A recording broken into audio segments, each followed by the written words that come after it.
اس تائید عزتی پر ہمیں ہر لمحے اللہ کا شکر ادا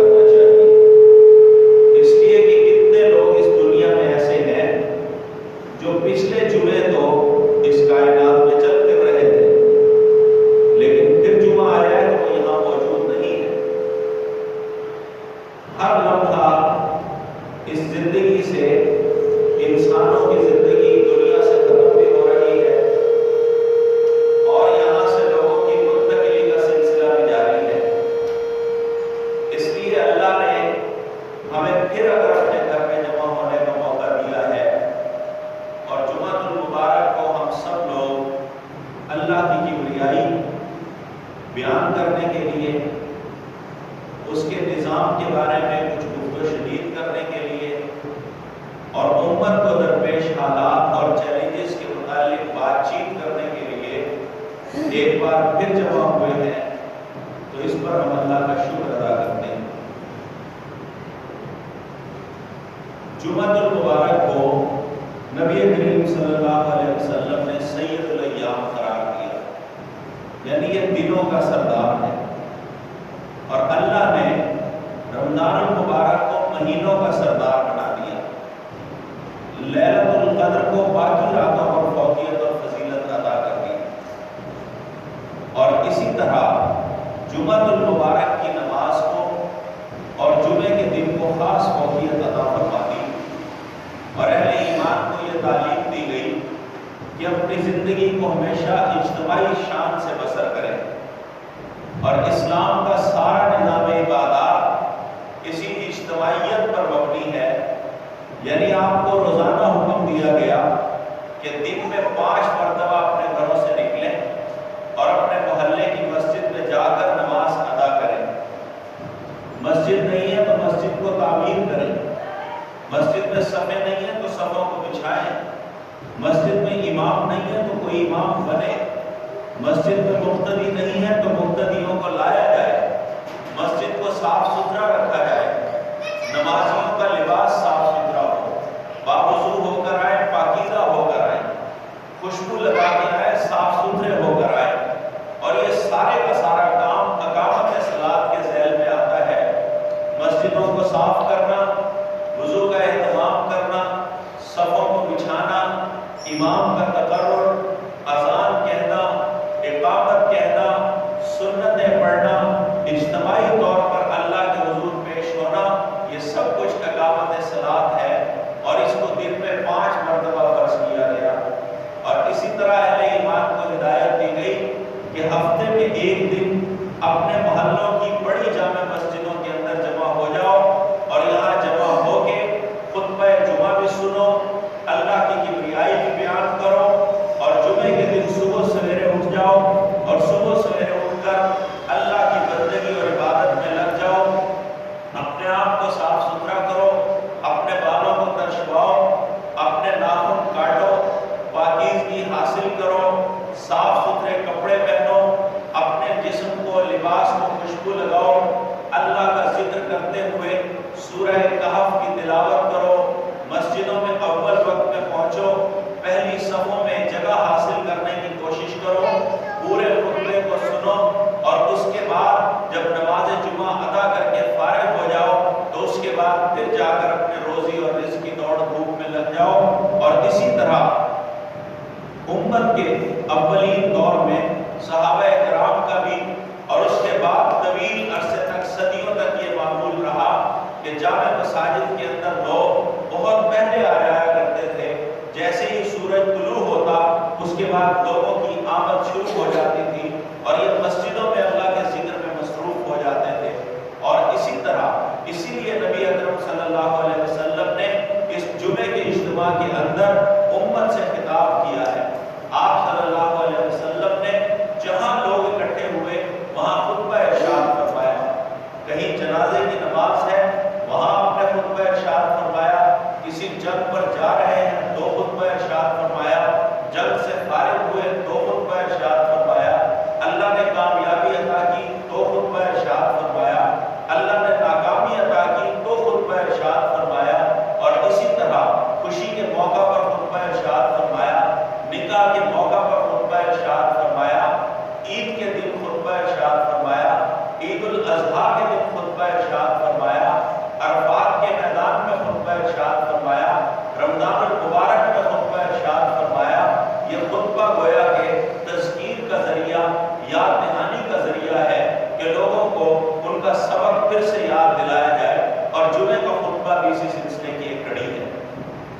اسی طرح آپ یہ دیکھیے کہ نماز کا اجتماعی درس دیا گیا کہ نماز مل کر ادا کرو، جمعے کی نماز سارے اکٹھے ہو کے ادا کرو، اور اس کے ساتھ ساتھ روزے کو بھی ساری امت پر فرض کیا گیا کہ پورا ایک کامل مہینہ آئے گا اور پوری دنیا کے مسلمان مل کر یہ روزے رکھنا شروع کریں گے، اور پوری دنیا کے مسلمان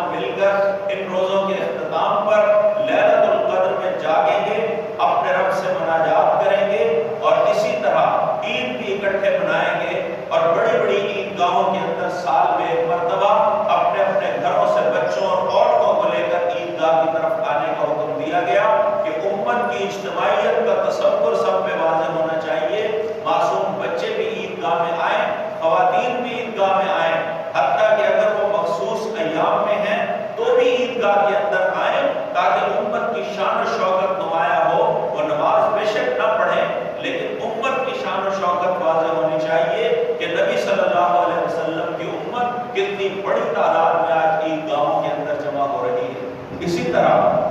عید الاضحیٰ کے موقع پر قربانی کے نظام کو بھی اور اس عمل کو بھی اجتماعی عمل بنا دیا گیا کہ پوری مسلم دنیا کے وہ تمام اہل ایمان جن کو اللہ نے صاحب استطاعت بنایا، وہ سنت ابراہیمی پر عمل کرتے ہوئے، نبی اکرم صلی اللہ علیہ وسلم کے عمل کی پیروی کرتے ہوئے اپنے ہاتھوں سے اپنے جانوروں کو ذبح کریں گے اور قربانی کر کے خون بہا کے یہ اعلان کریں گے کہ اللہ کے دین کی خاطر اگر ہمیں اپنی جان دینی پڑی، اپنی رگ کا خون بہانا پڑا، اپنے جسم کو کٹوانا پڑا، اور اس کے لیے بھی تیار ہیں۔ اور اسی طرح زکوٰۃ کا نظام بھی اجتماعی ہے۔ یہ الگ بات ہے کہ زکوٰۃ کے نظام کو اس کی اصل روح کے ساتھ آج جاری و ساری نہیں کیا گیا، جس کی وجہ سے ہماری معیشت کے اوپر تباہی آئی ہوئی ہے، ورنہ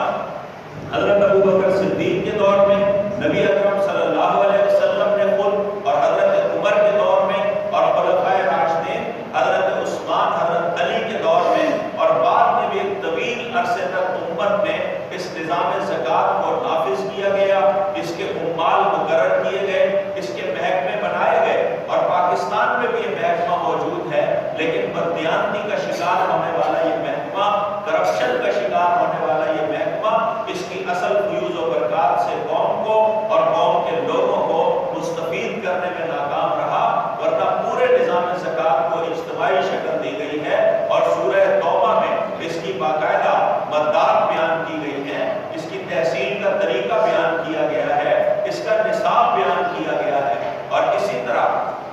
حج کی عبادت کو بھی اجتماعی عبادت کے طور پر پیش کیا گیا کہ پوری دنیا سے مسلمان کھنچ کر آئیں، نبی اکرم صلی اللہ علیہ وسلم کی اتباع اور پیروی کرتے ہوئے اسی طرح حج کریں جیسے نبی صلی اللہ علیہ وسلم نے حج کیا۔ ایک ہی وقت میں آپ دیکھیں کہ 25-25 لاکھ لوگ ہیں، اپنے گھروں سے نکلتے ہیں، احرام باندھتے ہیں اور مینا کی جانب رخصت ہو جاتے ہیں، اور ان 25 لاکھ لوگوں کو 8 ذی الحجہ کو مینا کے اندر قیام کرنا ہے اور رات بھی وہیں بسر کرنی ہے۔ اب کوئی بڑا بادشاہ ہے، کوئی غریب آدمی ہے، کوئی چھوٹا ہے، کوئی امیر آدمی ہے، کوئی مرد ہے، کوئی عورت ہے، سب کو اللہ تبارک و تعالیٰ نے ایک مخصوص لباس عطا کر دیا کہ عورتیں اپنے سر کے اوپر سفید چادر لیں گی اور اس کو اپنا احرام قرار دیں گی، اور مرد 2 بغیر سلی چادروں کے اندر آئے گا، اور اسی عالم میں کوئی بادشاہ مملکت ہے، کوئی اربوں ڈالر کا مالک ہے، کوئی ٹنوں کے حساب سے سونے کی ریاست کا مالک ہے، لیکن وہاں جب سارے آئیں گے تو سارے کے سارے ایک انداز سے آئیں گے۔ یہ پورا ایک اجتماعی نظام ہے۔ اور اسی طرح ایک رات یہاں بسر کرنے کے بعد اگلے دن سارے یہاں سے اٹھیں گے، اور سارے 25 لاکھ ہیں، 30 لاکھ ہیں، جتنے بھی ہیں، یہ یہاں سے اٹھ کے عرفات کے میدان میں جا کر بیٹھ جائیں گے اور عرفات میں اپنے رب کی کبریائی بیان کریں گے۔ پھر اللہ ہی کے حکم سے وہاں سے اٹھیں گے اور رات کو مزدلفہ میں جا کے قیام کریں گے، اور صبح یہاں سے اٹھنے کے بعد پھر عرفات سے مینا، مزدلفہ سے مینا میں آئیں گے، اور پھر جا کے شیطان کو کنکریاں اجتماعی طور پر ماریں گے، اس کے جبرے پہ کنکریاں ماریں گے اور اعلان کریں گے ہم خواہشات نفس کو چھوڑتے ہیں، اپنے دل کی خواہشات اور رغبتوں کو اللہ کے احکام پر قربان کرتے ہیں، اسی کے حکم پر پابند رہیں گے، اور پھر قربانی کرتے ہیں، پھر سارے اپنے سروں کو منڈواتے ہیں، اور اس کے بعد دوسرا لباس پہنتے ہیں۔ پھر سب کو کہا گیا کہ بیت اللہ میں آ جاؤ، اور پھر آ کے اللہ کے گھر کے 7 چکر لگاؤ، پھر مقام ابراہیم پہ نفل پڑھو، پھر سعی کرو، اور پھر اس طرح تمہارا طواف زیارت مکمل ہوگا، اور اس کے بعد پھر مینا میں پہنچو۔ پھر 25 لاکھ مینا میں آتے ہیں، پھر اگلے دن کنکریاں مارتے ہیں، پھر رات وہاں بسر کرتے ہیں، پھر اگلے اگلے دن کنکریاں مارتے ہیں اور اس کے بعد پھر طواف وداع کے لیے آتے ہیں. تو یہ پورا نظام اجتماعی ہے. اس لیے میرے دوستو اسلام نے یہ جو پورے کا پورا اجتماعی نظام دیا، اس کا مقصد دراصل یہ ہے کہ سارے اہل ایمان مل کر اس دنیا میں اللہ کی بندگی کا نظام قائم کریں. اللہ رب العزت نے جو نظام عطا کیا اس نظام کے مطابق نمازیں ادا کی جائیں، اس نظام کے مطابق روزے رکھے جائیں، اس نظام کے مطابق زکوٰۃ کی تحصیل ہو، اسی احکام کے مطابق اس کی تقسیم ہو، اور پھر یہاں سے ہر دنیا کے حصے سے اللہ کے گھروں کو لوگ اجتماعی طور پر جائیں اور وہاں سے وہ سبق سیکھ کے آئیں جو سبق انبیاء علیہ السلام کا دیا ہوا سبق ہے اور اللہ رب العزت کی طرف سے نازل کردہ کتابوں اور صحیفوں کے اندر دیا گیا سبق ہے. وہ سبق کیا ہے کہ اللہ کی توحید کو دنیا میں قائم کر دو کہ یہ زمین اللہ نے بنائی ہے، یہ آسمان اللہ نے بنایا ہے، یہ پانی اللہ نے پیدا کیا ہے، یہ انسان اللہ نے پیدا کیے ہیں، یہ نعمتیں اللہ نے پیدا کی ہیں، اور کوئی چیز ایسی نہیں ہے جس کو انسان نے تخلیق کیا ہو. انسان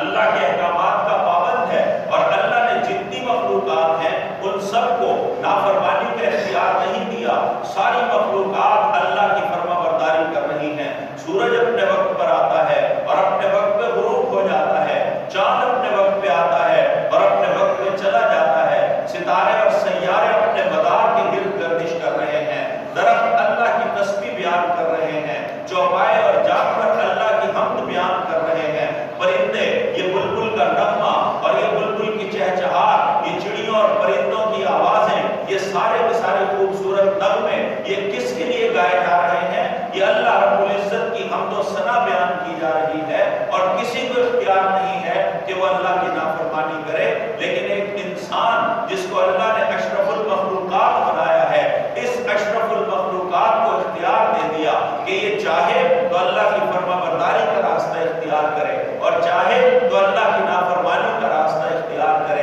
اگر وہ اللہ کی فرما برداری کر کے آئے گا تو اس کو جنت ملے گی، اگر وہ اللہ کی نافرمانی کر کے آئے گا تو اس کو جہنم نصیب کر دیا جائے گا. یہ پورا لاہے عمل قرآن مجید کے اندر بیان کر دیا گیا اور اللہ رب العزت نے نبی کریم صلی اللہ علیہ وسلم کے قلب مبارک پر مکہ اور مدینہ میں قریتین عظیم، دو عظیم شہروں میں اپنی کتاب کے حصوں کو نازل کیا اور پھر ان کو قرآن مجید کی صورت دے دی گئی.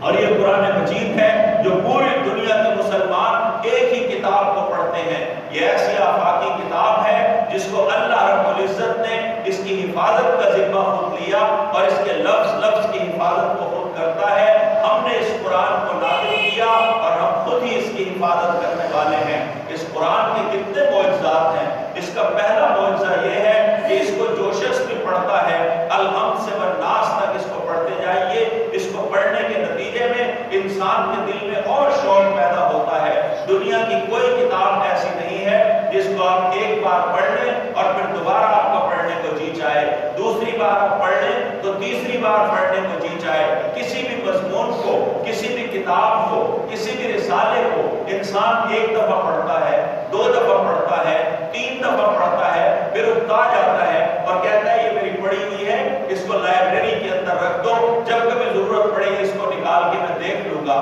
لیکن قرآن ایسی کتاب ہے اس کو آپ جتنا زیادہ پڑھتے ہیں اتنا زیادہ شوق انسان کے اندر پیدا کرتی ہے اور اس کا نغمہ انسان کے دل و دماغ کو معطر کرتا ہے. اس کا نغمہ آنکھوں میں آنسو جاری کرتا ہے. اس کا نغمہ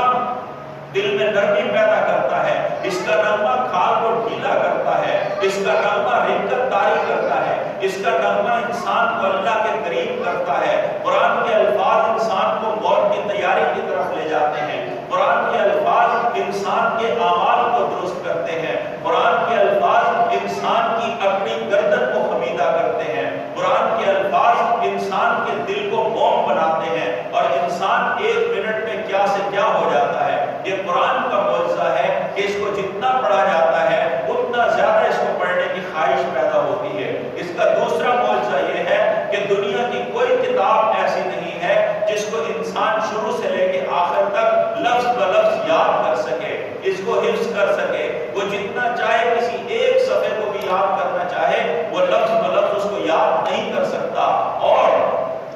قرآن مجید ایک ایسی کتاب ہے جس کو انسان الحمد سے والناس تک لفظ بلفظ اور حرف بحرف یاد کرتا ہے، اور جو حفاظ کرام ہیں یہ اگر کسی جگہ پہ اٹک رہے ہوں، کسی جگہ پہ غلط پڑھ رہے ہوں تو ان کی زبان آگے نہیں چلتی جب تک وہ لفظ ٹھیک نہ ہو جائے۔ یہ بھی قرآن کا معجزہ ہے کہ انسان اس کو پورے کا پورا یاد کر سکتا ہے۔ آپ ایک کتاب کو تصنیف کرتے ہیں، اس کتاب کی تصنیف کو، اس کے طریقہ کار کو سامنے رکھ کے کوئی اور مصنف اٹھتا ہے، پھر ویسی ہی کتاب تصنیف کرنا چاہتا ہے تو وہ فوراً کرنا شروع کرتا ہے اور وہ یہ کہتا ہے کہ یہ بڑا آسان کام ہے، لہذا وہ ویسی ہی کتاب تصنیف کر دیتا ہے۔ لیکن قرآن کا معجزہ یہ ہے کہ یہ اللہ کی منزل کتاب ہے، یہ اللہ کی نازل کردہ کتاب ہے۔ اگر کوئی شخص اس کی صورت بنانا چاہے، ایسی ہی آیات تیار کرنا چاہے تو وہ نہیں کر سکتا۔ نبی اکرم صلی اللہ علیہ وسلم کو جب کفار مکہ اور مشرکین مکہ یہ بات کہتے تھے یہ بھلا کیسا کلام ہے، یہ تو کسی جادوگر کا بیان ہے، یہ تو کسی کاہن کا اور ساحر کا بیان ہے، تو اللہ نے خود قرآن میں چیلنج دیا تھا کہ تم ایسی کوئی صورت بنا لاؤ، صورت تو درکنار، کوئی ایک جملہ تیار کر کے لے آؤ، تم ایک جملہ بھی تیار نہیں کر سکو گے۔ پھر اللہ نے انسان کی بے بسی کا اس طرح سے اظہار کیا تھا کہ تمہاری اوقات یہ ہے کہ تم مکھی کا پر یا مچھر بھی نہیں بنا سکتے، اس کا پر بھی نہیں بنا سکتے۔ اور سورہ حج میں تو یہ چیلنج بھی دے دیا کہ تم سے اگر مکھی کوئی چیز چھین کر لے جائے تو تم وہ چھینی ہوئی چیز بھی واپس نہیں لے سکتے۔ اس لیے میرے دوستو یہ قرآن مجید کا یہ معجزہ ہے کہ ایسی کوئی کتاب، ایسا کوئی کلام دنیا کا کوئی شخص اس کی تشکیل نہیں کر سکتا، کوئی ایسی ایک آیت اور ایک سورت تک نہیں بنا سکتا۔ تو یہ اللہ کی آیات ہیں جن کو خود اللہ نے نازل فرمایا اور نبی صلی اللہ علیہ وسلم کے ذریعے ہم تک پہنچی ہیں۔ اور اسی طرح پھر آپ یہ دیکھیے یہ وہ کتاب ہے جس کی حفاظت کا ذمہ اللہ نے لیا۔ 1450 سال پہلے یہ کتاب نازل ہوئی تھی اور آج تک اللہ کا فضل ہے کہ اس میں کوئی ترمیم و اضافہ نہیں کیا جا سکا اور قیامت تک اس میں کوئی تغیر و تبدل نہیں کیا جا سکے گا۔ اس کا اہتمام بھی اللہ نے کیا ہے کہ پوری دنیا میں ایک ہی وقت میں ایک دو نہیں، ہزاروں نہیں، لاکھوں نہیں، کروڑوں کی تعداد میں اللہ نے حفاظ کرام پیدا کر دیے ہیں۔ بچوں کو یہ حافظہ عطا کر دیا ہے کہ وہ قرآن مجید کو لفظ بلفظ یاد کر لیتے ہیں اور پھر پوری دنیا میں رمضان المبارک میں یہ قرآن سنایا جاتا ہے۔ آج سے کچھ عرصہ پہلے 25-30 سال پہلے کی اگر ہم بات کریں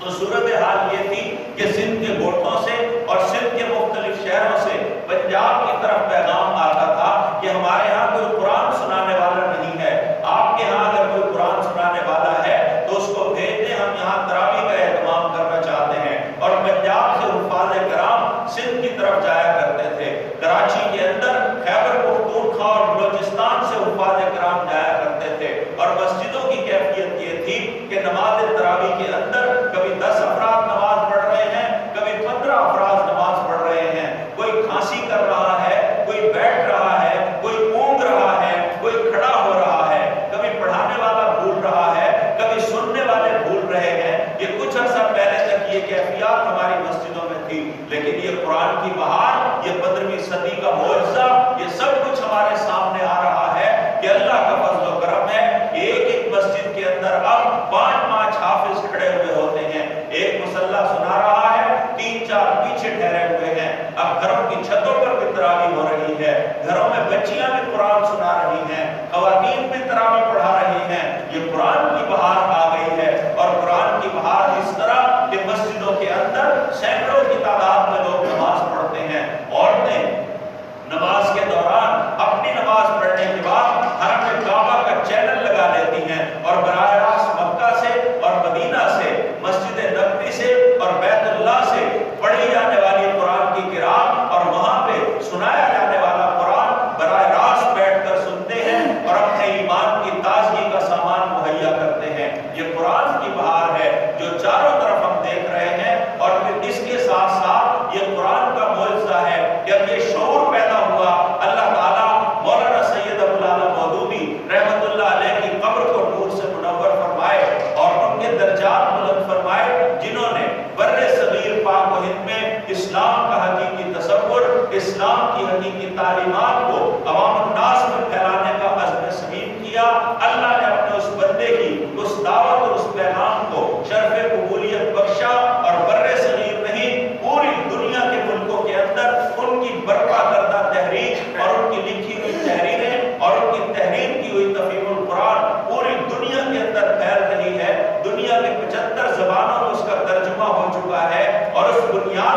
دنیا کے ملکوں کے حکمران اپنے نظام مملکت تشکیل دے رہے ہیں، انہوں نے اپنے جمعے کے خطبے کے اندر ہی سوچنے کی باتیں اس عنوان سے جو خطبہ ارشاد فرمایا تھا، یہ خطبہ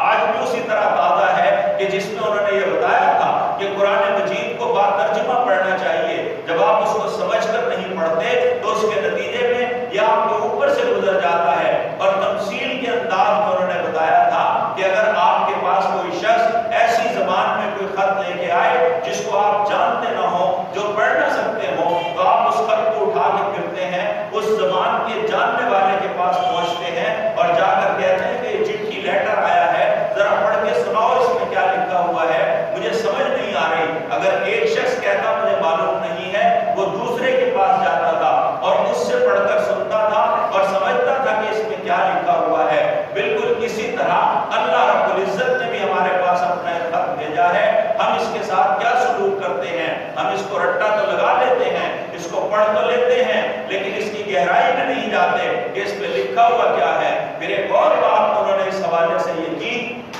کہ اگر کوئی شخص اپنے حکیم اور طبیب کے پاس جائے اور جا کر اپنی بیماری کا حال بیان کرے اور وہ طبیب اس کو ایک نسخہ لکھ کر دے دے، تو وہ یہ نسخہ لے اور بازار میں جا کے میڈیکل سٹور سے یا کسی حکیم کی دکان سے اس کے مدد سے یہ دوائی کا نسخہ حاصل کر کے اس کے مطابق دوائی تیار نہ کرے اور اس کو جب تک نہ کھائے تو اس کی بیماری رفع نہیں ہو سکتی، وہ تندرست نہیں ہو سکتا۔ لیکن اللہ رب العزت نے جو ہمارے پاس نسخہ کیمیا، جو شفا کا نسخہ بھیجا ہے قرآن مجید، اگر وہ نسخہ جو ڈاکٹر اور حکیم نے لکھ کے دیا ہے، اگر ہم اس کے ساتھ یہ سلوک کریں کہ اس نسخے کو لے جائیں بازار میں جا کے اس کے اوپر چمڑا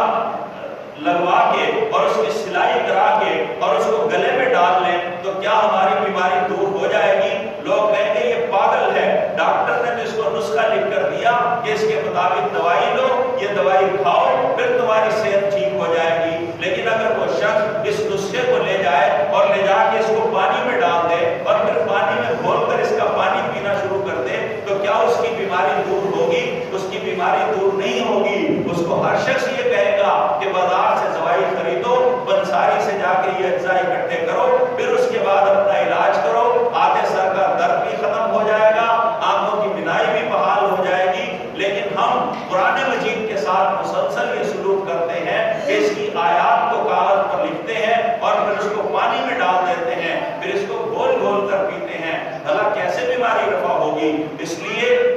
ان تمثیلات کے ذریعے انہوں نے یہ سمجھایا کہ قرآن مجید تو اللہ نے پڑھنے کے لیے بھیجا ہے اور پھر اس پر عمل کرنے کے لیے بھیجا ہے۔ یہ نسخہ کیمیا اہل ایمان کو دنیا کا امام بنانے کے لیے آیا ہے۔ یہ نسخہ کیمیا دنیا پر اسلام کی حکمرانی قائم کرنے کے لیے آیا ہے۔ یہ نسخہ کیمیا جس پیغمبر اسلام صلی اللہ علیہ وسلم کو عطا کیا گیا، ان کی سنت یہی ہے کہ آپ نے اس قرآن کے نظام کو دنیا میں نافذ کرنے کے لیے بڑے سے بڑی قربانی عطا کی ہے، بڑے سے بڑی قربانی دی ہے۔ بدر کے میدان میں پہنچے ہیں، اپنے ساتھیوں کو شہید ہوتا ہوا دیکھا ہے، شیب ابی طالب میں محصور کر دیے گئے ہیں، آپ کے اوپر بوجھ گرائی جا رہی ہے، آپ کو بٹے مارے جا رہے ہیں، آپ کو گالیاں دی جا رہی ہیں، آپ کے ساتھیوں کو ہجرت پہ مجبور کیا جا رہا ہے، اور آپ صلی اللہ علیہ وسلم قرآن کے نظام کو نافذ کرنے کے لیے میدان میں ڈٹ کر کھڑے ہیں۔ ہجرت حبشہ کی جا رہی ہے، دوسری بار ہجرت حبشہ کی جا رہی ہے، کفار کی ہر تکلیف کو برداشت کیا جا رہا ہے۔ خانہ کعبہ کے اندر آپ صلی اللہ علیہ وسلم نماز پڑھ رہے ہیں، عقبہ بن ابی معیط آتا ہے اور ایک بوجھ لے کے آتا ہے، گندگی لے کے آتا ہے، لا کے آپ صلی اللہ علیہ وسلم کے سر کے اوپر ڈال دیتا ہے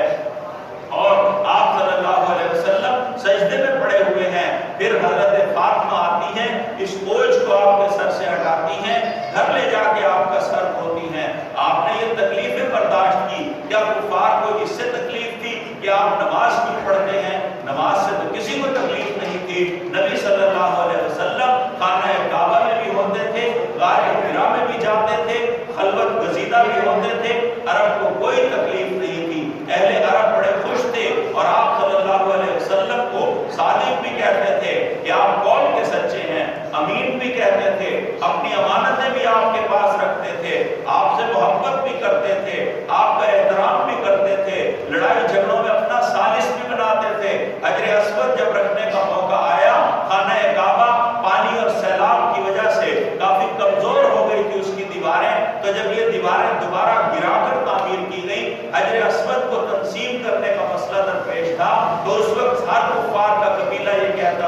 کہ یہ اعزاز ہمیں ملنا چاہیے، لیکن سارے کے سارے اس سے دستبردار ہونے کو تیار نہ تھے، اور سب کی خواہش یہ تھی کہ یہ حجر اسود ہم نصب کریں گے،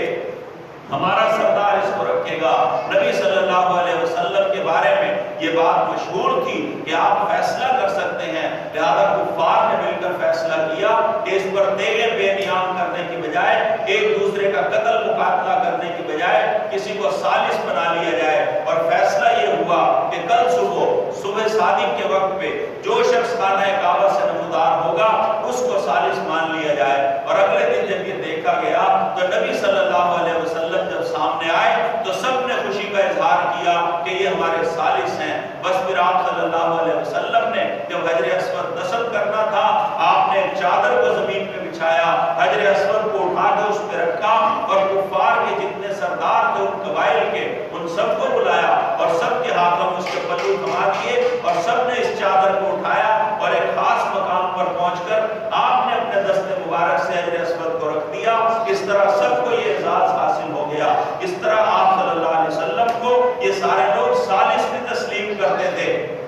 میرے دوستوں اور میرے بھائیوں، اب آپ دیکھیے کہ پھر کیا وجہ تھی۔ جیسے ہی آپ نے نبوت کا اعلان کیا، سارے آپ کے مخالف ہو گئے۔ کیا مسئلہ تھا؟ کہ آپ قرآن کے نظام کو نافذ کرنا چاہتے تھے۔ جب قرآن پڑھا جاتا تھا، وَقَالَ الَّذِينَ كَفَرُوا لَا تَسْمَعُوا لِهَذَا الْقُرْآنِ وَالْغَوْا فِيهِ لَعَلَّكُمْ تَغْلِبُونَ۔ جب قرآن پڑھا جائے تو شور برپا کر دیا کرو، اور نضر بن حارث گانے بجانے والی عورتوں کو لایا تھا، ادھر قرآن پڑھا جاتا تھا، ادھر وہ گانے بجانے کی محفلیں برپا کرتا تھا کہ لوگ قرآن نہ سنیں بلکہ ادھر گانے بجانے کی محفلوں میں شرکت کر لیں۔ یہ قرآن کا معجزہ تھا۔ اور نماز یہ تو مکہ کے بالکل آخری دور میں جا کے فرض ہوئی ہے، پھر اس سے پہلے آپ کو اذیتیں کیوں دی گئی کہ آپ ایک نئے نظام کی بنیاد رکھ رہے تھے جو قرآن کی بنیاد پر نظام تھا۔ اس نظام کو نافذ کرنے کے لیے آپ نے ہجرت کی ہے، مکہ سے مدینہ آئے ہیں، اللہ کے گھر کی طرف رخ کر کے کہتے تھے یہ کعبۃ اللہ میری نظروں کو کھینچتا ہے، مکہ کی سرزمین مجھے پیاری ہے، لیکن یہاں کے لوگ مجھے نہیں رہنے دیتے۔ آپ نے ہجرت کا سفر طے کیا، پھر مدینہ پہنچے، 2 ہجری میں بدر کے 2 ہجری میں بدر کے میدان میں آئے، 3 میں احد کے میدان میں آئے، 5 ہجری میں خندق کے میدان میں آئے، دشمن سے مٹبھیڑ کی ہے، خیبر کا قلعہ فتح کیا ہے، حوازن تبوک کے مار کے لڑے ہیں، مکے کو فتح کرنے کا پروگرام بنایا۔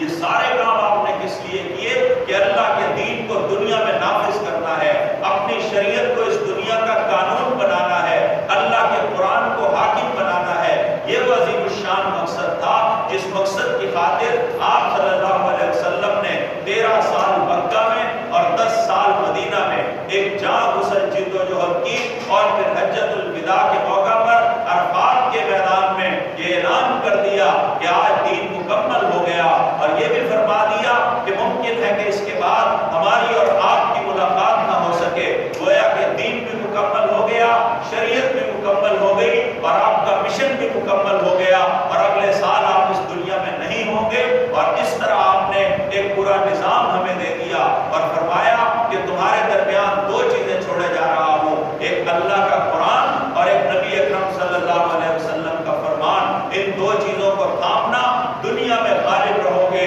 عرب و عجم تمہارے زیر نگین ہوں گے۔ بس میرے بھائیوں اور دوستوں، یہی وہ پیغام ہے جو قرآن کا پیغام ہے۔ یہاں بچے بیٹھے ہوئے ہیں جنہوں نے قرآن مجید حفظ کیا ہے، مجھے دلی خوشی ہوئی ہے، مسرت ہوئی ہے یہ جان کر کہ ہمارے دوستوں نے، ہمارے اساتذہ کرام نے اپنے بچوں پر اتنی محنت کی ہے کہ ان کو قرآن ترجمے کے ساتھ پڑھایا ہے، ان کو قرآن کا ترجمہ بھی سکھایا ہے۔ بچے اب جو کچھ پڑھیں گے اس کو وہ سمجھیں گے بھی اور اس کے مطابق عمل بھی کریں گے۔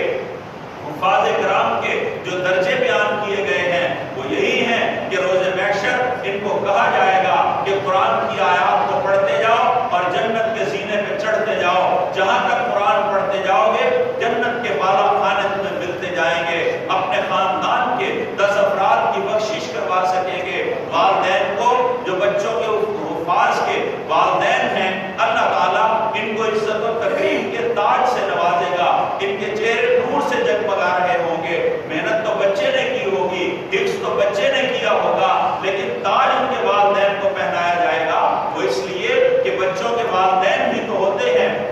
شوق کے نتیجے میں، قرآن سے محبت کے نتیجے میں، قرآنی ذوق کے نتیجے میں یہ خواہش پیدا ہوتی ہے کہ میرے بچے کو حافظ بننا چاہیے، پھر وہ اس بچے کو صبح سویرے اٹھاتے ہیں، پھر اس کو نہلاتے ہیں، اس کو صاف ستھرے کپڑے پہناتے ہیں، پھر اس کو مسجد تک چھوڑ کے آنے کا اہتمام کرتے ہیں، پھر اس کی ضروریات پوری کرتے ہیں، اس کا خاص خیال رکھتے ہیں، اس کو گلے سے لگاتے ہیں، اس کو محبت سے سمجھاتے ہیں، اس کو کبھی کبھی ڈراتے بھی ہیں اور کبھی سرزنش بھی کرتے ہیں، پھر اس کی منزل کو یاد کرواتے ہیں، اس کے استاد سے رابطہ رکھتے ہیں۔ اس لیے اس محنت کے نتیجے میں انہیں سونے کے تاج پہنائے جائیں گے۔ یہ عظیم الشان مرتبے، یہ مقام کیوں ان کو حاصل ہوں گے کہ انہوں نے قرآن مجید کی خدمت کی ہے۔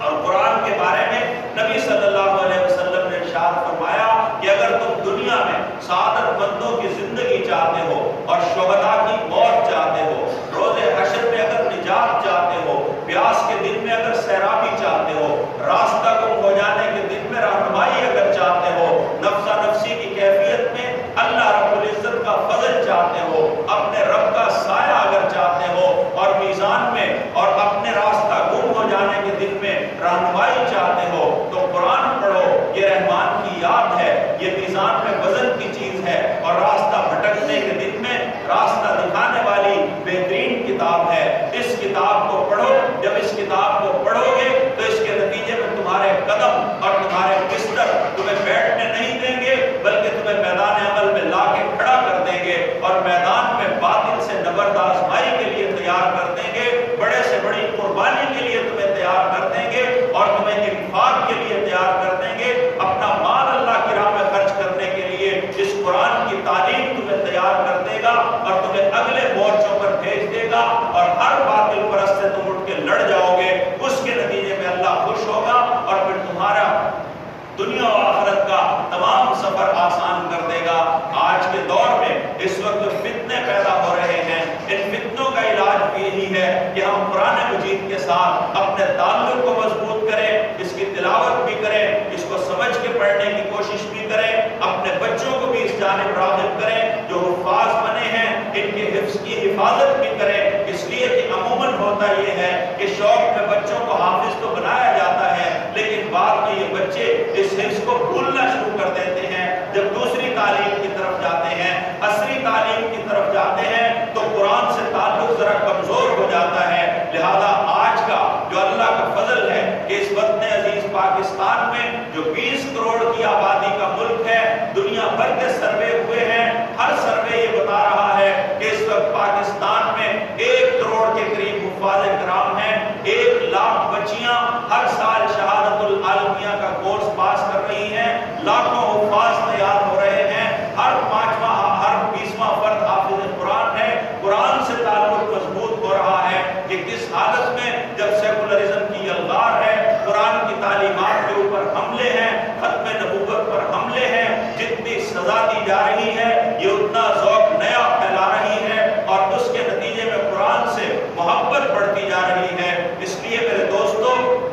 آج کے دور کے جہاں فتنے زیادہ ہیں، وہاں یہ خوشی کا مقام بھی ہے کہ ایچی سن میں، بیکن ہاؤس میں، لمس میں اور نسٹ میں بچیوں نے اپنے طور پر فیصلہ کیا ہے 80% بچیاں اب اپنے سر پر سکار اور اپنے جسم پر برقعے کو پسند کر رہی ہیں، اس لیے کہ حالات اور واقعات کی گواہی یہ ہے کہ جو حجاب کا معاملہ ہے یہ بھی قرآن سے شروع ہوتا ہے اور قرآن پر ہی آ کے ختم ہوتا ہے۔ اللہ کے احکامات کے مطابق یہ بچیاں اپنی زندگیاں بسر کر رہی ہیں۔ پردے کا رجحان بڑھ رہا ہے، قرآن سے تعلق کا رجحان بڑھ رہا ہے، شہادت العالمیہ کا رجحان بڑھ رہا ہے، حافظ بنانے کا رجحان بڑھ رہا ہے، مسجد تعمیر کرنے کا رجحان بڑھ رہا ہے، اللہ سے تعلق کا رجحان بڑھ رہا ہے، اور انفاق فی سبیل اللہ اپنی جائیدادوں کو وقف کرنے کا رجحان بڑھ رہا ہے۔ تو یہ اس عالم میں کفار کی طرف سے بھی اور ان کے سیکولرسٹ ایجنٹوں کی طرف سے بھی مسلسل اسلام پر، دین اسلام پر، پیغمبر اسلام پر اور آپ کی ختم نبوت پر حملے بھی مسلسل جاری ہیں، لیکن انشاءاللہ العزیز اللہ رب العزت کے فضل و کرم سے اللہ کے بندے اس محاذ پر ڈٹے ہوئے تھے، ڈٹے ہوئے ہیں اور ڈٹے ہوئے رہیں گے۔ آج پورے پاکستان میں یوم ختم نبوت منایا جا رہا ہے۔ نبی اکرم صلی اللہ علیہ وسلم نے ختم نبوت کے حوالے سے ناموس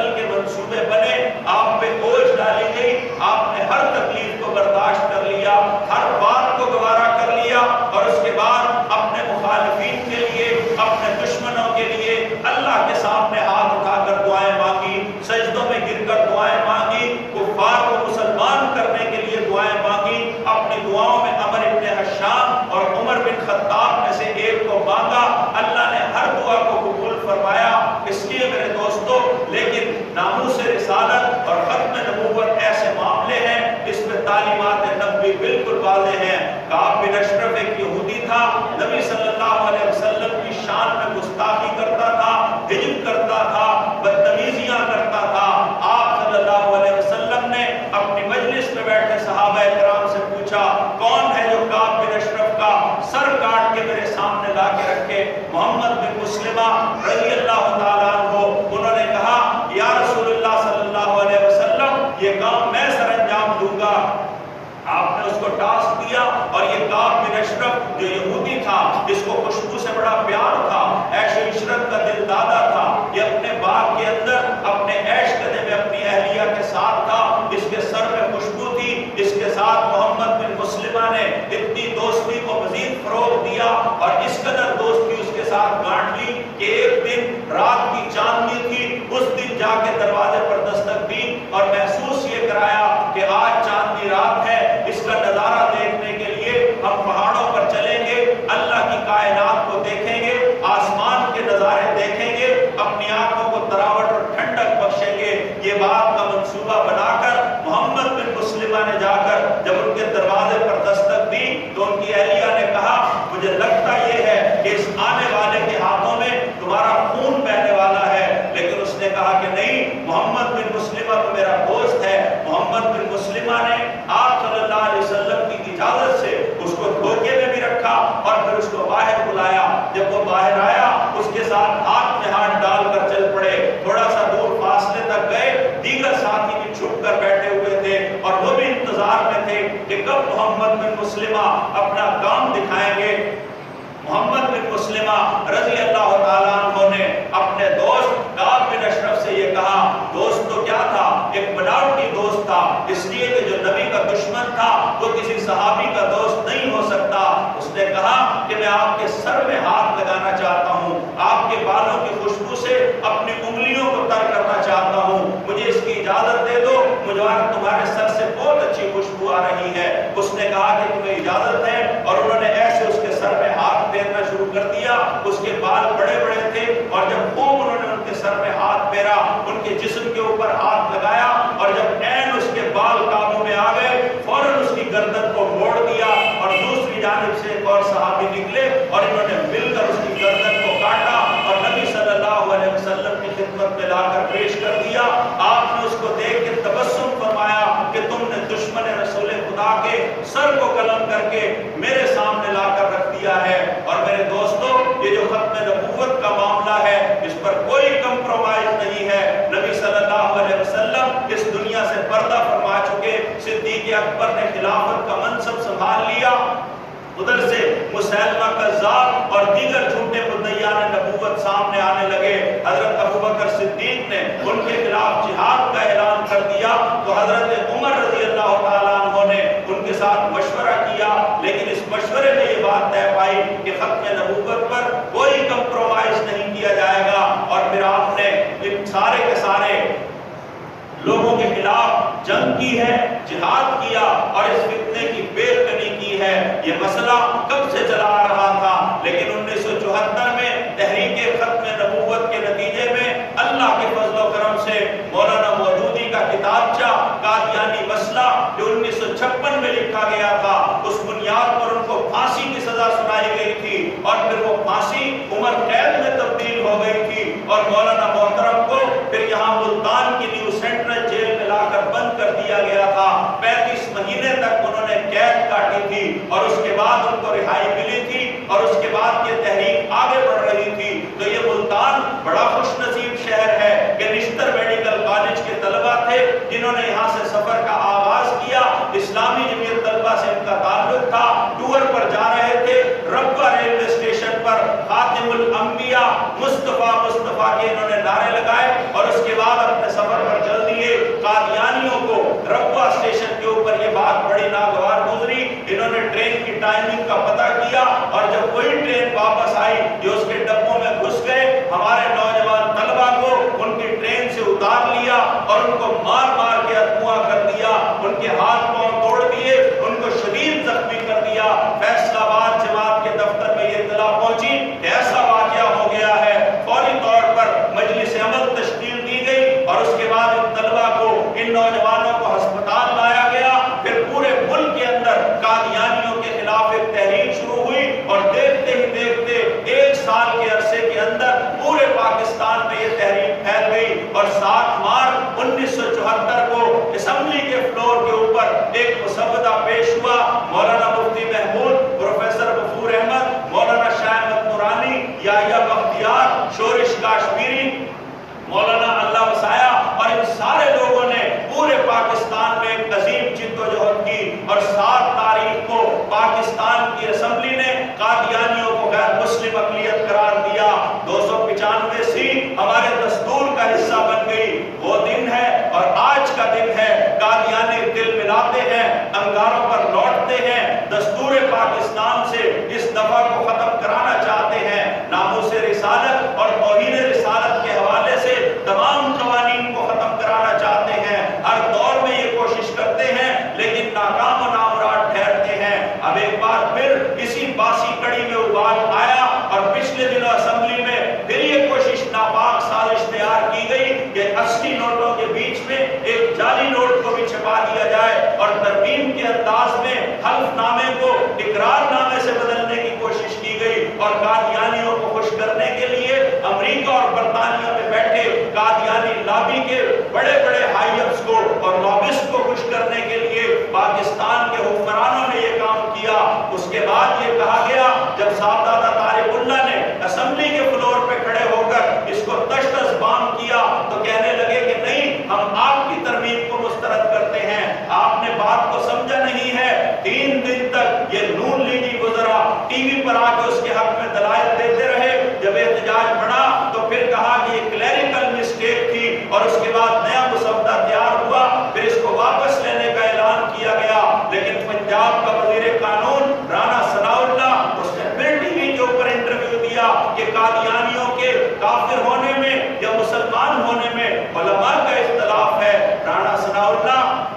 اپنی عقل کا جائزہ لے اور اپنے آپ کا معائنہ کروائے یا حکومت اس کا معائنہ کروائے. پاکستان کا کوئی مسلمان, کوئی عالم دین اس مسئلے پر یہ بات نہیں کر سکتا. اس کا یہ انٹرویو ریکارڈ پر آیا, پھر احمدی جماعت کے چینل پر اس نے انٹرویو دیا. لہذا یہ سازشیں جاری ہیں. آج پورے پاکستان میں یوم ختم نبوت منایا جا رہا ہے کہ ہم آقا علیہ السلام کی ختم نبوت پر کوئی کمپرومائز نہیں کریں گے. ماضی میں بھی ان کا انجام جو ہو چکا, مستقبل میں بھی ان کا وہی انجام ہوگا. اور اہل ایمان اس معاملے میں کوئی کمپرومائز کرنے کے لیے تیار نہیں ہے. لہذا ہمارا حکومت سے مطالبہ ہے کہ جس شخص نے دستور میں یہ ترمیم کرنے کی کوشش کی اس سازش کو تستبان کیا جائے. راجہ ظفر الحق کی سربراہی میں نواز شریف نے جو کمیٹی بنائی تھی, اس کمیٹی نے جو رپورٹ دی ہے اس رپورٹ کو منظر عام پر لایا جائے. اس میں یہ بات واضح ہے کہ یہ دانستہ حرکت کی گئی ہے. لہذا جو دانستہ حرکت کرنے والے چہرے ہیں ان کو بے نقاب کیا جائے, قوم کے سامنے ان کو لایا جائے. اور اسی طرح رانا ثناء اللہ کو فی الفور ان کی وزارت سے برطرف کیا جائے. اور اگر اس کو کوئی وزارت کا قلم دان دینا بھی ہے تو وزارت جہالت کا تخلیق کر کے اس کا قلم دان اس کو دیا جائے تاکہ سب کو پتہ چلے ایک جاہل کو اس حکومت نے جہالت کا قلم دان سونپ دیا ہے. اس لیے میرے دوستو, یوم ختم نبوت کے حوالے سے آج پورے ملک میں احتجاج ہے. جماعت اسلامی مظاہرے کر رہی ہے. آپ حضرات بھی جامع العلوم کے باہر ہونے والے مظاہرے میں جو بھی شرکت کر سکے اس کو ضرور یہ شرکت کرنی چاہیے. پورے ملک میں احتجاج ہو رہا ہے. میں اللہ تبارک و تعالیٰ سے دعا کرتا ہوں اور اس عزم کا اظہار ہم سب مل کر کرتے ہیں کہ آقا علیہ السلام کی ختم نبوت پر کوئی کمپرومائز برداشت نہیں کیا جائے گا. اور حکمرانوں سے ہمارا پھر مطالبہ ہے کہ جس نے یہ حرکت کی ہے اس کو بھی تشخیص بام کیا جائے, ثناء اللہ کو بھی برطرف کیا جائے, زاہد حامد کو بھی برطرف کیا جائے. آپ اس قرارداد کی تائید کرتے ہیں؟ اگر تائید کرتے ہیں تو ہاتھ اٹھائیے اور تائید کیجیے اس قرارداد کی.